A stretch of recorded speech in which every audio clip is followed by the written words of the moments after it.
વિદ્યા સહાયક ભરતી પ્રક્રિયામાં અનિયમિતતા સામે ઓબીસી અને એસસી ઉમેદવારોનો વિરોધ, સમાન અધિકાર અને ન્યાયની માંગ. રાજ્ય સરકાર દ્વારા ધોરણ 1 થી 5માં ચાલી રહેલી 5000 વિદ્યા સહાયકોની ભરતી પ્રક્રિયામાં ઓબીસી અને એસસી કેટેગરીના ઉમેદવારો રેલી કાઢી વિરોધ પ્રદર્શન કર્યું છે. ત્રીજા તબક્કાના મેરિટમાં જનરલ કેટેગરીનું કટ ઓફ 51.95 છે, જ્યારે એસઈ, બીસી અને એસસી કેટેગરીનું કટ ઓફ અનુક્રમે 68.88 અને 67.74 છે. 5000ની ભરતીમાં સાયન્સની 498 સીટો બાદ કરતાં 4502 જગ્યાઓ માટે કેટેગરી વાઇઝ આવર્તન કરવામાં આવ્યું છે.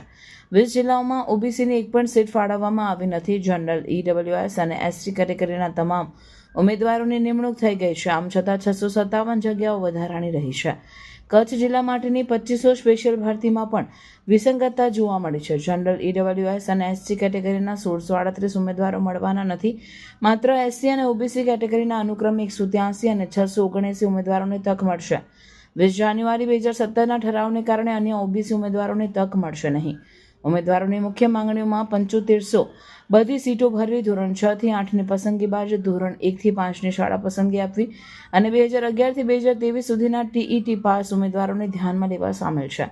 કોરોના કાળ દરમિયાન ટીઈટી પરીક્ષા કે ભરતી ન થવાથી મોટાભાગના ઉમેદવારોની ઉંમર મર્યાદા પૂર્ણ થવા આવી છે, જેથી તેમને ન્યાય આપવાની માંગ કરવામાં આવી છે.